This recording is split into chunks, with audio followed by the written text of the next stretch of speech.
Illinois goes to Nebraska Friday night.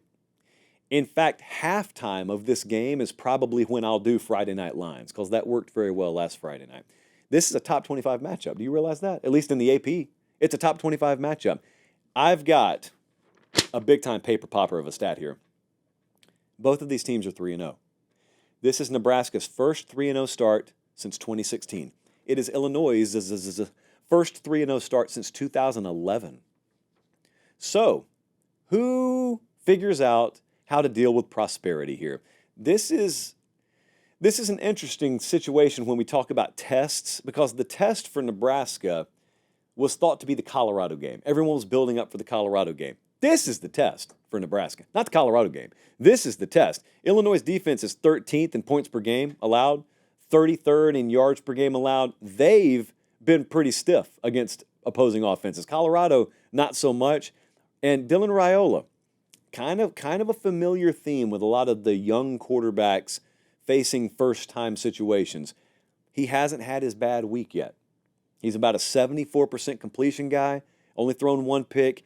No one's put him in a blender yet. No one's made his head spin yet. But he's a true freshman starter in major college football. Someone's going to figure out how to do it.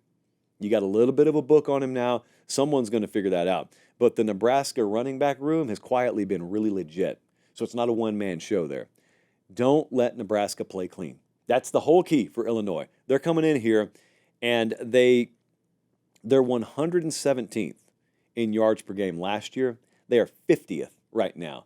And so that's all we needed. Nebraska, that's all we needed. They were terrible last year. We didn't need them to be top 10. They're good enough defensively. What we just asked for is be average. That's what they've been so far this year. Nebraska last year, turnover ratio, almost the worst in the country. This year, 22nd. It's early, but we've gotten that. So they've been able to play clean. Don't let them play clean. Defense has allowed 20 points total this year. You can't be allowing them to play clean. They're not going to give up a lot. And this game last year was crazy. I think Nebraska won like 20-7 or something like that. Illinois didn't try to run the ball, or they weren't effective running the ball. 47-19 pass-to-run ratio. A few truths in an uncertain world, few guarantees at least. I guarantee you that doesn't look the same this game. Let's take a look at what the model thinks, Colin. The FanDuel number is Nebraska minus 8.5. The model thinks that's a little too generous. We've got Nebraska minus 7.